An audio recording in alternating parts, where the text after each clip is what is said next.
Que a paz seja com todos. O vídeo de hoje refere-se ao Salmo 51, a oração de Davi e a oração de um verdadeiro arrependido. Caso não seja inscrito, inscreva-se. Compartilhe este vídeo para pessoas de sua convivência e em seus grupos. Vamos ao vídeo. Vamos então fazer a leitura do Salmo 51. Tem misericórdia de mim, ó Deus, por teu amor, por tua grande compaixão apague as minhas transgressões. Lava-me de toda a minha culpa e purifica-me do meu pecado, pois eu mesmo reconheço as minhas transgressões e o meu pecado sempre me persegue. Contra ti, apenas contra ti pequei e fiz o que tu reprovas, de modo que justa é a tua sentença e tens razão em condenar-me. Sei que sou pecador desde que nasci, sim, desde que me concebeu minha mãe. Sei que desejas a verdade no íntimo e no coração me ensinas a sabedoria. Purifica-me com isopo e ficarei puro. Lava-me mais branco do que a neve serei. Faz-me ouvir de novo júbilo e alegria, e os ossos que esmagaste exultarão. Esconde o rosto dos meus pecados e apague todas as minhas iniquidades. Cria em mim um coração puro, ó Deus, e renova dentro de mim um espírito estável. Não me expulses da tua presença e nem tires de mim o teu Santo Espírito. Devolve-me a alegria da tua salvação e sustém-me com o espírito pronto a obedecer. Então ensinarei aos teus caminhos aos transgressores, para que os pecadores se voltem para ti. Livra-me da culpa dos crimes de sangue, ó Deus, Deus da minha salvação, e a minha língua aclamará a tua justiça. Ó Senhor, dá palavras aos meus lábios, e a minha boca anunciará o teu louvor. Não te deleitas em sacrifícios, nem te agradas em holocaustos, senão eu os traria. Os sacrifícios que agradam a Deus são um espírito quebrantado, um coração quebrantado e contrito, ó Deus, não desprezarás. Por tua boa vontade fazes Sião prosperar, ergue os muros de Jerusalém. Então te agradarás dos sacrifícios sinceros, das ofertas queimadas e dos holocaustos, e novilhos serão oferecidos sobre o teu altar. Este salmo foi escrito por Davi, quando o profeta Natã veio até ele, depois dele ter estado com Betseba. Vamos analisar verso por verso deste salmo, para podermos ter uma compreensão mais detalhada. No verso 1, tem misericórdia de mim, ó Deus, por teu amor, por tua grande compaixão, apaga as minhas transgressões. Davi passou a reconhecer o pecado que havia cometido após o profeta Natã ter-lhe contado uma história ou parábola de uma situação desagradável que se comparava com o que ele havia cometido. Davi estava tão endurecido de coração que nem percebeu que aquela parábola se referia a ele próprio e seus pecados. No verso 1, ele pede misericórdia a Deus, levando em consideração a tamanha benignidade que Deus tem, segundo a grande compaixão do Altíssimo para com os filhos dos homens. Podemos ver em Lamentações, capítulo 3, versículos 22 ao 25 que as misericórdias do Senhor são a causa de não sermos consumidos, porque as suas misericórdias não têm fim, renovam-se cada manhã. E Davi sabia disso. Por isso ele recorre a esta grande misericórdia, na esperança de ter novamente comunhão com o Santo Espírito de Deus. Passando agora para os versos 2 e 3, que dizem: Lava-me de toda a minha culpa e purifica-me do meu pecado, pois eu mesmo reconheço as minhas transgressões e o meu pecado sempre me persegue. Podemos notar que Davi, em seu salmo, usa a palavra lavar para se referir à purificação. O pecado é realmente como uma sujeira, mácula ou mancha que precisa ser limpa. Podemos ver que Davi reconhece o próprio erro. e esse é um dos motivos pelo qual o perdão de Deus o alcançou, mesmo depois dos pecados tão abomináveis que ele cometeu. O problema não está apenas em pecar, mas também de não reconhecer o pecado. Muitas pessoas querem justificar seu pecado, dizer que ele não é tão pecado assim. Querem relativizar a vontade de Deus e moldá-la à vontade humana.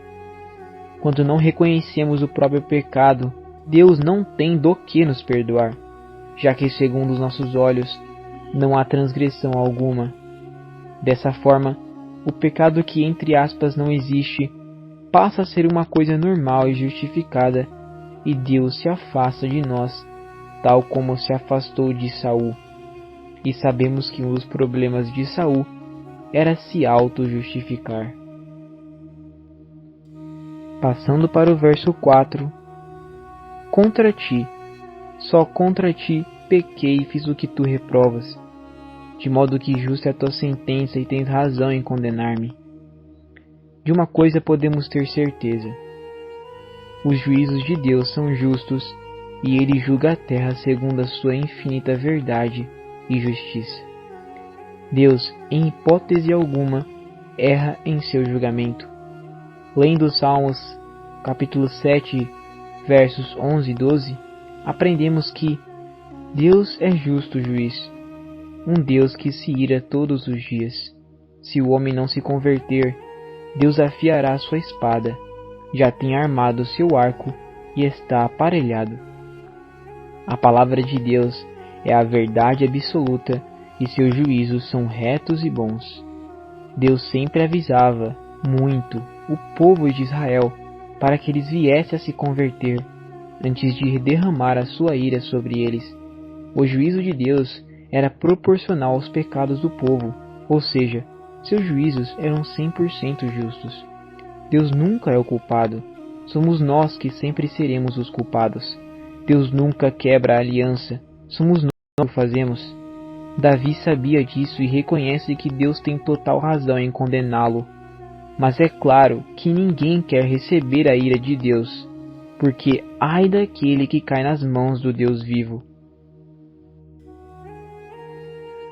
Os versos 5 e 6 nos mostram: sei que sou pecador desde que nasci, sim, desde que me concebeu minha mãe. Sei que desejas a verdade no íntimo e no coração me ensinas a sabedoria. Davi, no verso 5, reconhece que é um pecador desde quando ele nasceu. Todos somos pecadores, justamente em decorrência do pecado original. Deus também nos ensina a sabedoria verdadeira. Sabedoria e conhecimento são duas coisas diferentes, já que conhecimento podemos adquirir por meio de livros ou pessoas que possuem determinada especialidade em alguma área. Contudo, a sabedoria só pode ser alcançada se Deus nos concedê-la, e por isso Davi reconhece que é Deus quem coloca a sabedoria em nossos corações e nada vem de nós mesmos. Verso 7. Purifica-me com hisopo e ficarei puro. Lava-me e mais alvo do que a neve serei. Hisopo é uma planta, citada na Bíblia, que era utilizada em rituais de purificação pelos judeus. Por ter folhas que absorvem líquido, o hisopo era amarrado em forma de molho e utilizado como uma espécie de brocha. Era muito utilizado para aspergir, respingar um líquido, seja água, sangue ou vinagre. Davi utiliza esta palavra porque ela tem um grande significado de purificação e santidade. Essa planta hisopo é um símbolo de limpeza e pureza, e nisso podemos ver o quanto ele desejava que Deus o limpasse de seus pecados. No verso 8, faze-me ouvir de novo júbilo e alegria, e os ossos que esmagaste possam exultar. Podemos ver o quanto Davi se sentia esmagado por sua culpa, que era demasiadamente grande, e pede para que Deus conceda-lhe alegria no coração. O pecado tira toda a nossa alegria. Um verdadeiro cristão, quando peca, sente profunda tristeza e pesar, como se os ossos tivessem sido esmagados. No verso 9, esconde o rosto dos meus pecados e apaga todas as minhas iniquidades. Nesse verso, Davi demonstra o quanto está envergonhado por causa dos seus pecados e pede para que o Altíssimo esconda o seu rosto dos pecados dele, que desvie os olhos de contemplarem a maldade que ele cometeu. E isso nos remete a Abacuque capítulo 1, versículo 13, que diz: Tu que és tão puro de olhos que não podes ver o mal e que não podes contemplar a perversidade. Deus, como bem sabemos, é santo, santo, santo, e com ele não há mácula. Ele não pode suportar o mal, pois sua santidade é infinita.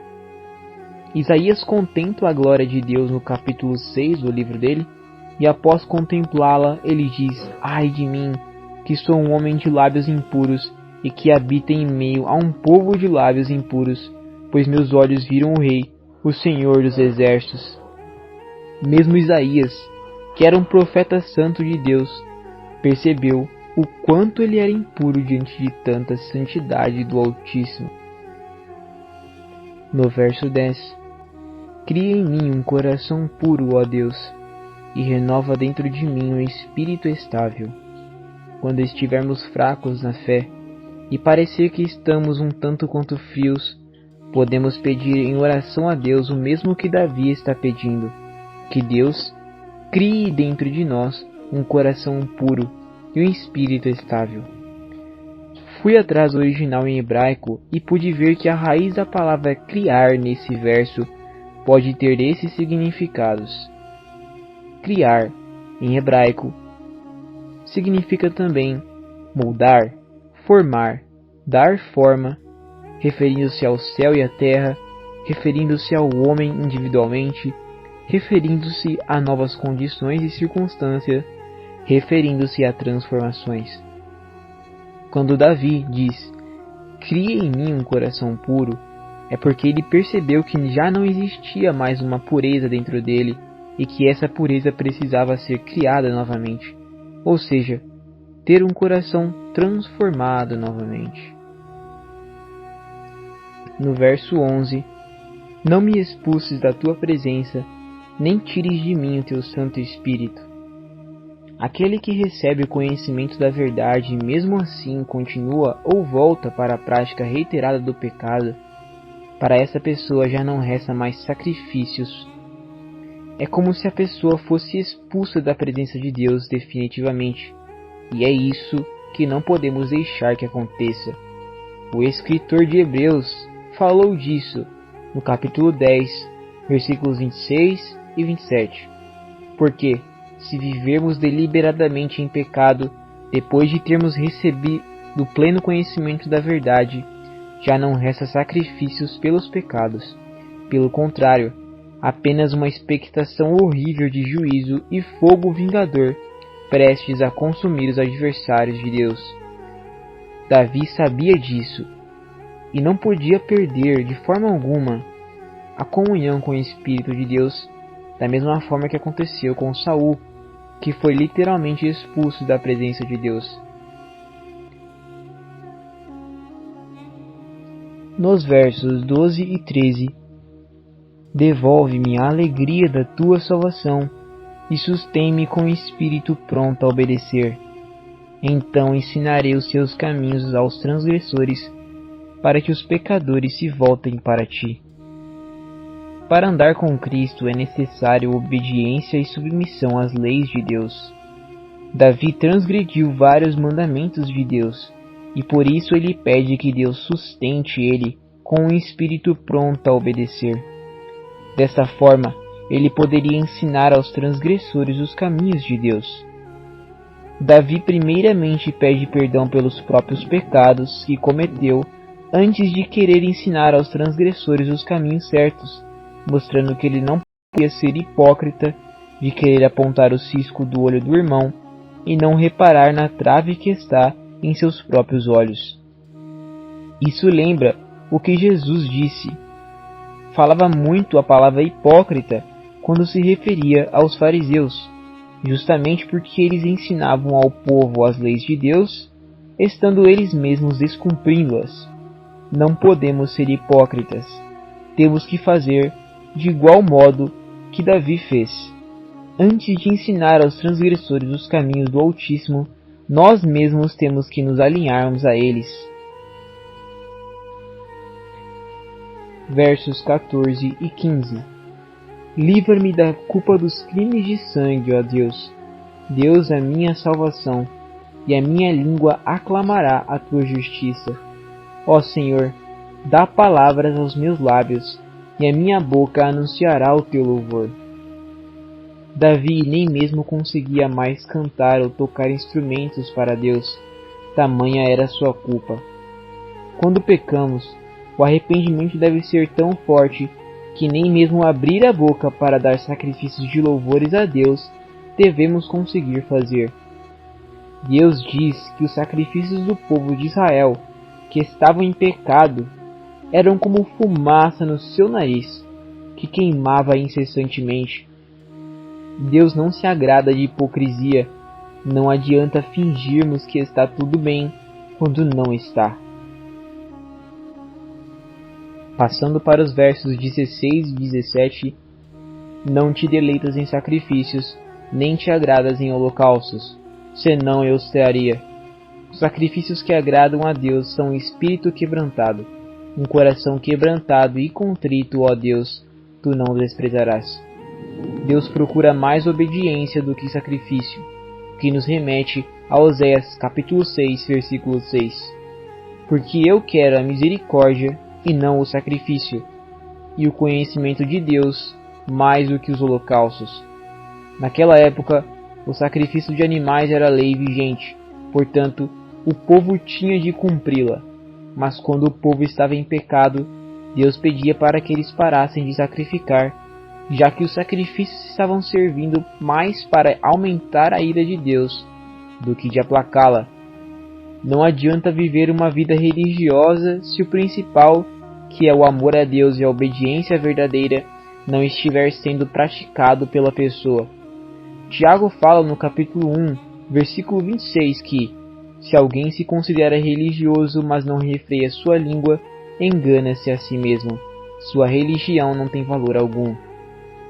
Deus não nos chamou para sermos religiosos, e sim para andarmos verdadeiramente no caminho estreito. Partindo para os dois últimos versos, 18 e 19, por tua boa vontade fazes Sião prosperar, ergue os muros de Jerusalém. Então te agradarás dos sacrifícios sinceros, das ofertas queimadas e dos holocaustos, e novilhos serão oferecidos sobre o teu altar. Davi conclui aqui sua oração pedindo a prosperidade de Sião e que Deus proteja a cidade de Jerusalém. Então, logo em seguida diz que os sacrifícios serão entregues, mas com pleno arrependimento e santidade, e não com mãos sujas de sangue e hipocrisia. Meus irmãos, esta oração de Davi pode ser usada por nós quando formos pedir perdão dos nossos pecados para Deus, pois é a oração do verdadeiro arrependido. Não importa qual foi o pecado, pois Deus perdoará, conforme está escrito em Isaías 1, 18 e 19. Venham, vamos refletir juntos, diz o Senhor. Embora os seus pecados sejam vermelhos como escarlate, eles se tornarão brancos como a neve. Embora sejam rubros como a púrpura, como a lã se tornarão.